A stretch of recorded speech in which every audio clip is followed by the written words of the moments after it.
September 17 ఇంతకాలం విలీన దినోత్సవం, విమోచన దినోత్సవం అంటే మరికొంతమంది విద్రోహ దినంగా కూడా భావించారు. అయితే తెలంగాణ రాష్ట్ర ప్రభుత్వం మాత్రం జాతీయ సమైక్యతా దినోత్సవంగా జరుపుకుంటోంది. అయితే సెప్టెంబర్ 17ని ఎలా చూడాలి? మనతో పాటుగా ఉన్నారు ప్రకాష్ గారు. ప్రకాష్ గారు, సెప్టెంబర్ 17, నమస్కారం అండి. సెప్టెంబర్ 17 అనగానే మనకి విలీనం, విమోచనం, లిబరేషన్ డే ఇవన్నీ మాట్లాడుకుంటుంటాం. తెలంగాణ రాష్ట్ర ప్రభుత్వం దాన్ని జాతీయ సమైక్యతా దినోత్సవం అంటోంది. ఎలా చూడొచ్చు అంటారు అసలు దాన్ని? దాదాపుగా 70-75 ఏళ్ళుగా ప్రతి సంవత్సరం కూడా ఇది ఒక వివాదాస్పదంగానే వస్తున్నది. ఈనాటి తరానికి కానీ ఇంతకు ముందున్న తరానికి కానీ అప్పటి చారిత్రక ఫ్యాక్ట్స్ అనేటివి, వాస్తవాలు అనేటివి తెలియదు. వాస్తవంగా ఆ రోజు ఏం జరిగింది?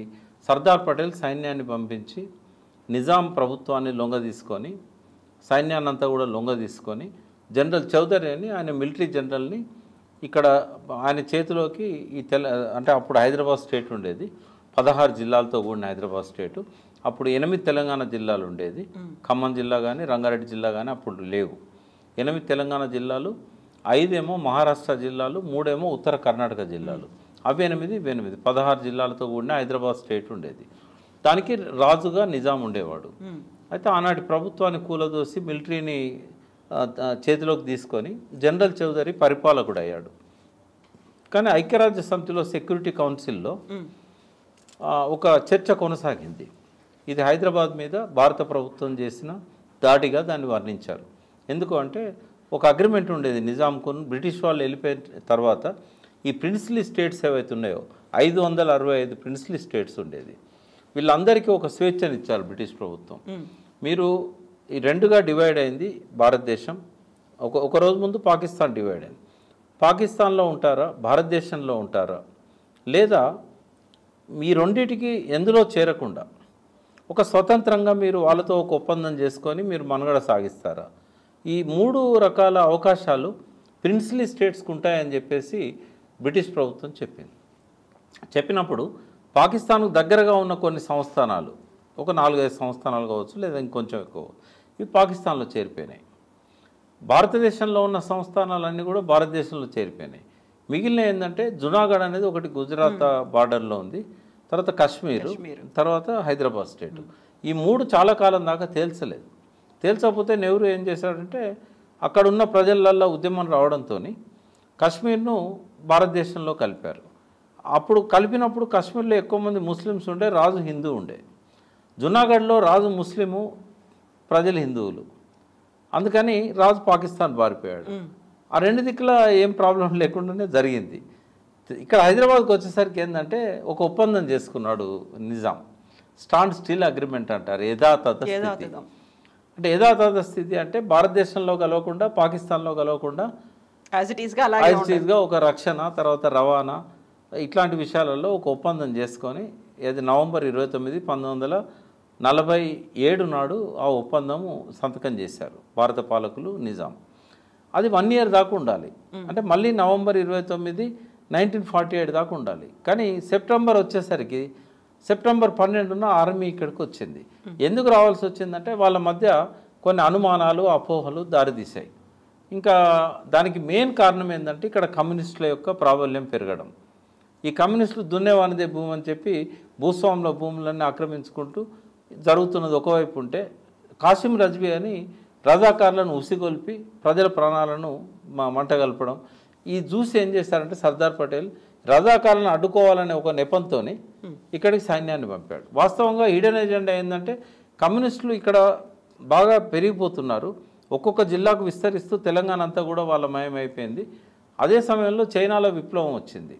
అంటే అక్టోబర్ 1948లోను 49లో వాళ్ళకు లిబరేషన్ వచ్చింది. వచ్చినప్పుడు ఏంటంటే ఈ చైనాలో ఏనాన్ అనే ప్రాంతంలో చిన్నగా మొదలైన కమ్యూనిస్టు ఉద్యమం విశాల చైనాకు వ్యాపించి లాస్ట్కు చాంకాయ్ షేక్ ప్రభుత్వాన్ని కూలదోసి అక్కడ అధికారంలోకి వచ్చారు. అటువంటి వాతావరణమే తెలంగాణలో సర్దార్ పటేల్ కనబడ్డది. తెలంగాణ నుంచి అన్ని దిక్కులకు స్ప్రెడ్ అయ్యే అవకాశం ఉందనే ఉద్దేశంతో అది బయటికి చెప్పకుండా రజాకారులను అణచివేయాలనే దాంతో ఆయన సైన్యాన్ని పంపాడు. మొత్తానికి కథ సుఖాంతమైంది. ఆ టైంలో ఈ విలీనం అనేది జరిగింది. అంటే దాన్ని పొలిటికల్ టర్మినాలజీలో కానీ లేదా మనం టెక్నికల్గా చూసినా కూడా ఆ రోజు జరిగింది ఓన్లీ విలీనమే. ఎందుకు విలీనం అంటున్నా అంటే ఒకవేళ అది విమోచన అయితే కనుక నిజాంను రాజుగా కొనసాగనియరు. 1948 సెప్టెంబర్ 17 తర్వాత కూడా ఒక సంవత్సరంన్నర కాలం అన్ని ఫర్మానాలు నిజామే ఇష్యూ చేశాడు. ఒకవేళ కనుక స్వాతంత్ర దినం అన్నా లేదా ఒకవేళ అది కనుక విమోచన దినం అన్నా నిజాం నుంచి విమోచనం జరగలే కదా. సైన్యం అంతా కూడా భారత సైన్యం చేతిలో ఉన్నా కూడా జనరల్ చౌదరి భారత సైనికుడే. బట్ రాజు ఎవరు, ఉత్తర్వులు ఇచ్చింది ఎవరు? కాబట్టి నిజాం ఎప్పటిదాకా కొనసాగాడు? 1956 దాకా కొనసాగాడు. ఫస్ట్ రాజ్యాంగం ఆమోదించేదాకా రాజుగా కొనసాగాడు. జనవరి 26, 1950 రాజ్యాంగాన్ని ఆమోదించినప్పుడు రాజ ప్రముఖగా కొనసాగాడు. ఆంధ్ర తెలంగాణ కలిసిన రోజు నవంబర్ 1, 1956 ఆ రోజు నిజాం పక్కకు జరిగాడు. ఆ క్షణం వరకు కూడా నిజామే రాజప్రముఖ్. సరే తర్వాత కాన్స్టిట్యూషనల్ పరంగానే రాజప్రముఖగా ఉన్నా కూడా 1948 సెప్టెంబర్ 17 తర్వాత తరతరాల బూజుమా నిజాం రాజు అన్నాం కదా. విమోచన ఎవరి నుంచి? నిజాం ప్రభుత్వం నుంచే కదా. మరి జరిగిందా? జరగలేదు. ఆయనే కొనసాగిండు. ఉత్తర్వులు ఆయన పేరు మీదనే వచ్చినాయి. ఎందుకు జరిగింది ఇది అంటే ఐక్యరాజ్య సమితిలో దోషిగా నిలబడడానికి నెహ్రూ సిద్ధంగా లేడు కాబట్టి దీన్ని మిలిటరీ చర్య పోలీస్ చర్య అన్నాడు. ఈ నిజాం రాజును కంటిన్యూ చేశాడు. సెక్యూరిటీ కౌన్సిల్లో చర్చ జరిగినప్పుడు మేము దాడి జరపలేదు అని అన్నాడు. సో దాన్ని కోల్డ్ స్టోరేజ్లో పెట్టారు. ఎందుకంటే కంప్లైంట్ చేసిన నిజామే రాజుగా కొనసాగుతున్నాడు కాబట్టి. మరి ఏది విమోచన అవుతుందా? ఇది అప్పటి వరకు నిజాం పరిపాలన కొనసాగింది, తర్వాత కూడా కొనసాగింది. బట్ ప్రత్యక్ష పాలన నిజాంది కాదు. ఆయన కింగ్గా సంతకాలు పెట్టాడు తప్ప పాలన అంతా కూడా నెహ్రూ చేతుల్లో ఉండింది. కాబట్టి ఇది విలీనమే, విమోచనం కాదు, స్వాతంత్రం కాదు, ఏది కాదు. జాతీయ సమైక్యత అని ఎందుకంటున్నారు కేసీఆర్ గారు? హిందూ ముస్లిం అనేది గంగా జమున తేజీబ్ లాగా కలిసి ఉండాలి అనేది అందరు కోరుకుంటున్నారు. మహాత్మా గాంధీ గారు చెప్పారు ఇది గంగా జమున తహజీబ్ అని. చాలామంది తెలియక గంగా యమున అంట. జమున అంటే బంగ్లాదేశ్లో గంగా నదిని జమున పేరుతో పిలుస్తారు. అది కలిసినప్పుడు ఏమైందంటే గంగా జమున తహజీబ్ లాగా ఉంటుంది అది. కాబట్టి దాన్ని ఆ రకంగా ఆయన వర్ణించాడు. హిందూ ముస్లిం, బంగ్లాదేశ్లో ముస్లింలు ఉంటారు, ఇక్కడ హిందువులు ఉంటారు, కలిసి గంగా నదిగా ప్రవహిస్తుందని. సో ఆ రకంగా ఇక్కడ ఒక సమైక్యత కోసం ఈ దినాన్ని మనం సెలబ్రేట్ చేయాలి. లేకుంటే మానిన గాయాలను మళ్ళీ గెలకకూడదు. సరే, ఎందుకు గాయాలు ఏంటి అని కూడా ఒక మాట చెప్తాను నేను.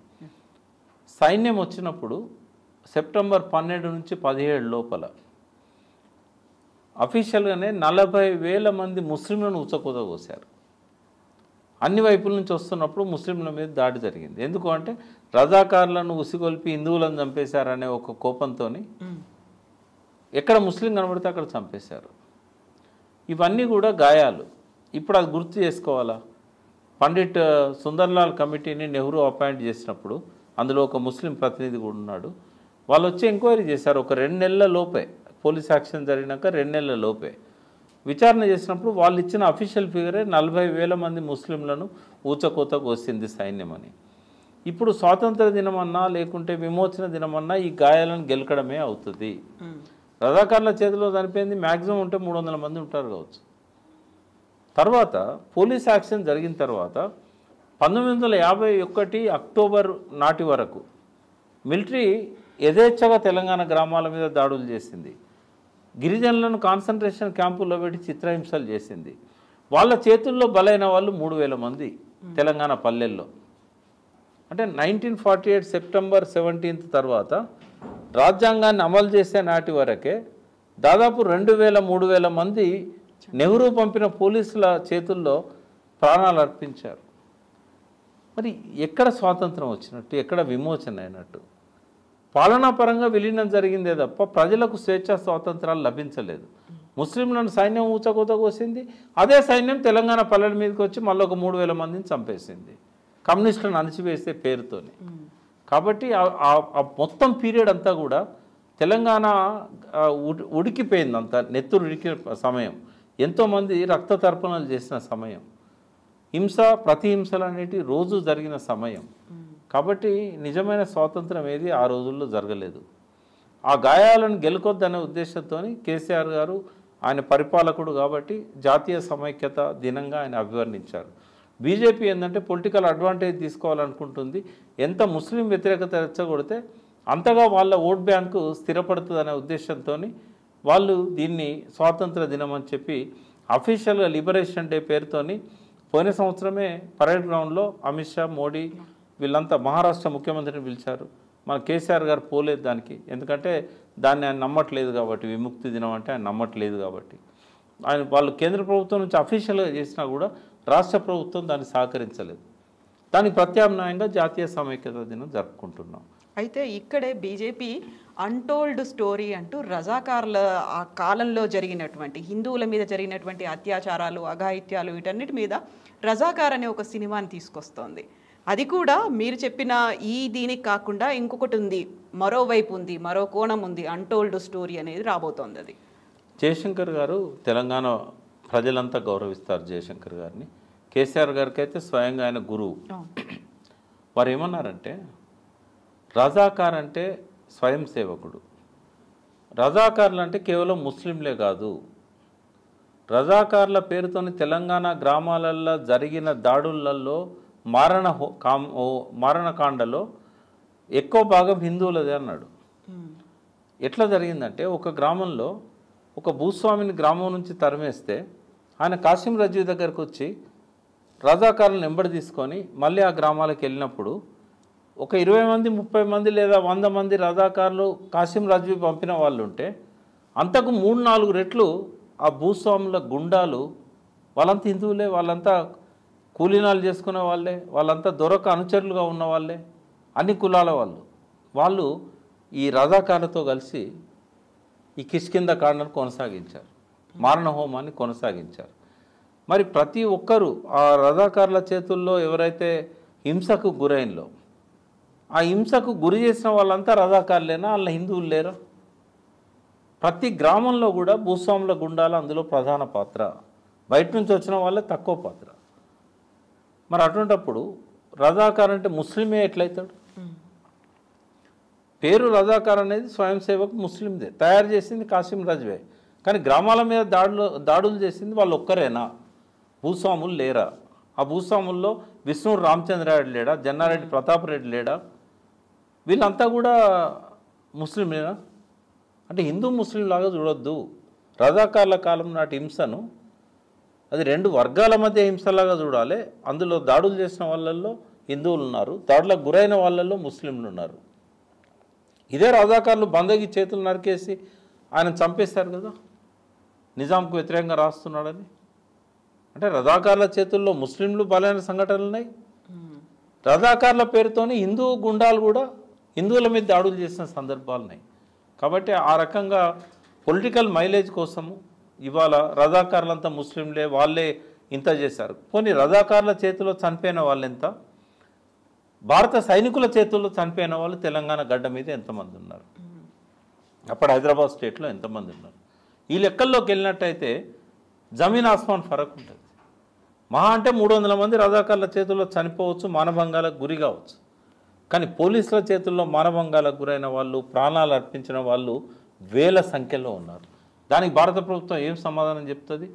ఇవాళ అన్టోల్డ్ స్టోరీ పేరుతోని రజాకార్ల హింసను చూపెడితే రేపు నాలాంటి వాడే అన్టోల్డ్ స్టోరీ పేరుతోని హిందువుల మీద, ఇక్కడున్న ముస్లింల మీద ఈ భారత సైన్యం చేసిన దాడులను కనుక చిత్రీకరించినట్టయితే, ఆ సినిమాను అంతర్జాతీయంగా ఇంగ్లీష్లోకి ట్రాన్స్లేట్ చేసి రిలీజ్ చేసినట్టయితే ఈ భారత ప్రభుత్వం తల ఎక్కడ పెట్టుకుంటుంది?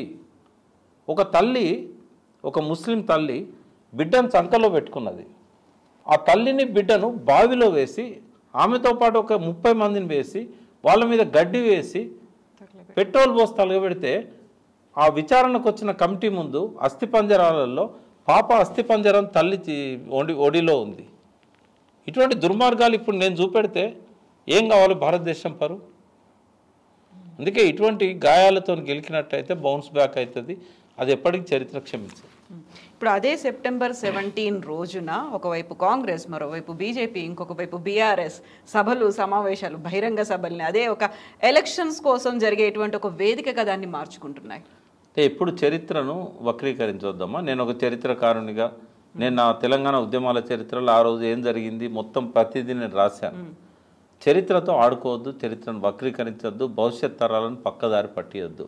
రాజకీయంగా మాట్లాడుకోవడానికి చాలా అంశాలు ఉంటాయి, అవి వాటి గురించి పక్కకు పెట్టేసి ఇటువంటి వాటిని ఆసరా చేసుకొని ప్రజల మధ్య వైషమ్యాలు రెచ్చగొట్టడానికి ఎవరు పూనుకున్నా కూడా అది క్షమించరాని నేరం అవుతుంది. ఈ పార్టీలు గ్రహించాల్సిన అవసరం ఉంది. సెప్టెంబర్ 17 గురించి ఏదో రెచ్చగొట్టినంత మాత్రాన ఓట్లు పడతాయని బీజేపీ అనుకుంటే తప్పది.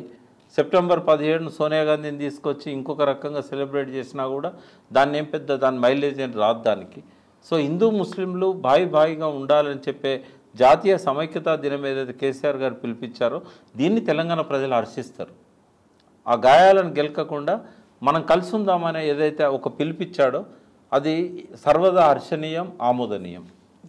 Thank you so much Prakash గారు. Thank you.